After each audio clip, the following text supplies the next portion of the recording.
17 seconds. That's what this entire story comes down to. Not a minute, not a clear and obvious error visible from the stands, not a moment anyone in the stadium even appealed. 17 seconds. A VAR operator in a dark room hit rewind, traveled back nearly the full length of the pitch, found a shirt tug so minimal it was barely a suggestion of contact, and wiped out one of the goals of this entire World Cup. Egypt were 2-0 up against the reigning champions. Their fans were losing their minds. And then, gone. Just like that.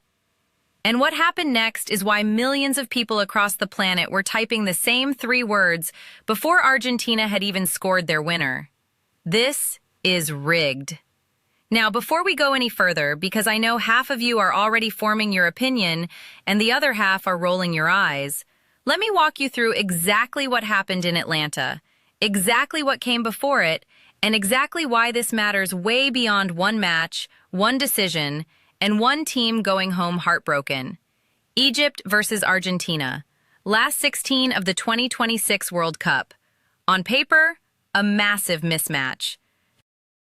The reigning world champions against a side whose entire golden moment is built around Mohamed Salah, a player who has waited his entire career for a World Cup performance worth remembering. And for a long, extraordinary stretch of that afternoon, he was getting one. Egypt were ferocious, disciplined, rapid on the press, ruthless in transition. And when Salah threaded a pass across the face of goal and Mustafa Mohamed slotted it home, the stadium actually shook. 1-0, Egypt were beating Argentina. And then they did it again. 2-0, shirts off, players sprinting to the corner. The world champions were being dismantled in front of the entire planet. And here is where the story bends, and where it never really straightens back out. VAR flagged the first goal, not for offside, not for a handball at the point of finish. The review reached back 17 seconds, nearly the full length of the Egyptian attack, to a shirt tug and a stepped-on toe in a completely different part of the pitch. Goal disallowed. Egypt went from 2-0 to 1-0 in an instant. Here is what makes that call so explosive. Just days before this match, Pierluigi Collina, FIFA's own head of referees, publicly reminded the entire world that officials at this tournament have been instructed to allow normal football contact and keep the game flowing. And it has worked. This World Cup is averaging 22.6 fouls per game, down from 25 in 2022, down from 27 in 2018. Shirt tugs, jostling, minimal holds, all waved away all tournament. Then suddenly, in the last 16, with Argentina 2 goals down, a VAR review reaches back 17 seconds to find exactly the kind of contact that has been ignored in every other match for weeks. Dale Johnson of the BBC was unambiguous. The decision was completely against how this tournament has been refereed. Sky Sports' Rob Harris said the technology was never designed to be used that way. Henry Winter delivered the line of the night, deadpanning that if VAR had rewound any further, Tutankhamun would have been implicated. And Fernando Guerrero, a Mexican referee who worked the 2022 World Cup, went hardest of all. The protocol was simply misapplied, he said. Argentina had time, space, and 3 separate chances to recover the ball. Under attacking possession phase rules, the whole sequence should have been irreviewable. His verdict was blunt. VAR and the referee made a mistake, harmed Egypt, and contributed to their elimination. Hold that thought. Because what happened 11 minutes from the end is where this thing truly catches fire. Argentina had clawed it back to 2-2. Deep into stoppage time, Egypt attacked. Their players screamed for a foul inside the Argentina box. Nothing. No whistle, no VAR check, no monitor. Argentina broke up the other end immediately, and Enzo Fernandez headed in the winner. 3-2. Game over. So let's sit with that for a second. First incident. VAR review, 17 seconds back, minimal contact, goal reversed. Second incident. Penalty appeal, nothing, not even a look. 2 incidents, 2 completely different standards. And if you love this kind of breakdown, the stories behind the stories, subscribe. because this one has layers the match report will never show you. Egypt's coach Hassan did not try to hide his fury. He said his side had suffered injustice, that a penalty had been refused without so much as a VAR look, while their goal had been deleted for contact nobody could see in real time. And then he said the thing that transformed a refereeing row into something far larger. Perhaps, he said on camera, they wanted Messi to stay in the running. An international head coach, on the record, in front of cameras, suggesting FIFA had a preferred outcome.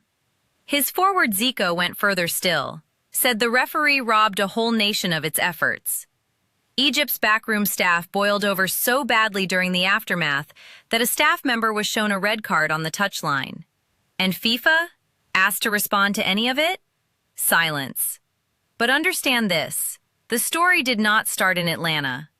This is the third chapter of a pattern that has been building for years. Rewind to the group stage of this very tournament. Messi caught Algeria captain Aissa Mandi with a studs-up challenge. No yellow. No foul given at all. Alejandro Moreno called it a clear red card on ESPN. Craig Burley warned that letting it go set a precedent nobody could officiate around. Algeria filed a formal complaint. Then, in the round of 32, an American player stamped on a Bosnian defender's ankle in a near-identical incident and was sent straight off. Same challenge, different player. One of those players happens to be the most famous footballer alive. Different outcome. Then go back to Qatar 2022. Argentina were awarded 5 penalties across that tournament, the most any single team has ever received at a World Cup. Messi took every single one. And in the quarterfinal against the Netherlands, in a match that already felt like it had left orbit, Messi handled the ball and was not given the second yellow card that most people watching believed he had earned. The Dutch went out. Argentina lifted the trophy. Now here we are, 4 years later, Egypt's players slumped face down on the grass in Atlanta, and the football internet is typing the same sentence. We have seen this before. None of that is proof of anything. I want to be clear about that because this channel does not hand out accusations it cannot back up. There is no evidence of a fix. None. What exists is a circumstantial case so large it has developed its own gravitational pull, and that is not the same thing as corruption. Every single decision in Atlanta has a legitimate technical defense, uncomfortable as that is to say. The disallowed goal? Under the actual laws of the game, an attacking foul in the build-up to a goal is technically reviewable, and the challenge did directly precede the move. Henry Winter mocked it and still conceded it was probably correct by the letter of the law. The non-review of Egypt's late penalty appeal. Because the incident occurred inside the box, VAR was assessing a potential spot kick rather than a foul, and the threshold for that is significantly higher. 2 decisions that looked identical to the naked eye, governed by 2 completely different legal thresholds, producing opposite results. That is not necessarily corruption. That is a broken system functioning exactly as it was constructed to function. And there is a harder truth buried in all of this that Egypt's fans might not want to hear. Zico's disallowed goal was wiped off when Egypt led 1-0. 6 minutes later, he scored again, and that one counted. Egypt were still 2-0 up with 11 minutes remaining. No referee took that lead from them. Christian Romero outjumped everyone at a set piece. Messi produced a half volley of genuinely ludicrous technique, and Enzo Fernandez attacked a cross in the 92nd minute with everything he had. Egypt's goalkeeper Mustafa Shaki, who was absolutely heroic all evening, admitted himself that mistakes crept into the final 10 minutes. Egypt were wronged. Egypt also did not hold on. Both things are true at the same time. But here is the thing, and this is the entire reason this story matters more than one match, one country, one decision. FIFA does not get to hide behind technicalities anymore, because it burned every last drop of credibility itself. When you suspend a red card because a head of state phones your president, when you invent halftime hydration breaks worth $500 million to American broadcasters and call it player welfare, when you hand a political figure your inaugural peace prize, When your own head of referees tells the planet he wants light touch officiating, and then your VAR system rewinds 17 seconds to overturn a goal against the sport's biggest name. When you appoint an entirely Argentine officiating crew to run the France-Morocco quarterfinal, in the same week you are being accused of favoring Argentina. At that point, you have no credibility left to spend. You cannot ask to be believed because you have spent years teaching people not to believe you. Jurgen Klopp's reaction to the red card suspension earlier in the tournament was withering. This is our sport, not theirs. Wayne Rooney called it an absolute disgrace and said Infantino should be ashamed. Barney Ronay of The Guardian wondered in print whether Infantino has finally flown too close to the sun. Robbie Slater said flatly that Infantino has to be in serious trouble. And when a coach stands in front of the world's cameras and suggests FIFA wanted Messi in the quarterfinals, and the reaction from millions of neutral supporters is a shrug of grim recognition rather than outrage at the smear, the institution has already lost. It does not matter whether the fix was in. FIFA has taught the world not to believe it, and that is the real damage here. Not a conspiracy, a credibility collapse so complete that the suspicion has become the story. Argentina march on to Kansas City, chasing back-to-back World Cups. Messi 1 goal clear at the top of the scoring charts and crying tears of relief on the pitch rather than defeat.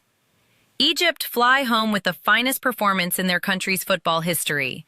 A goalkeeping display for the ages, a tactical masterclass undone in 11 brutal minutes, and an unshakable feeling in the pit of their stomachs that the tournament was never theirs to win.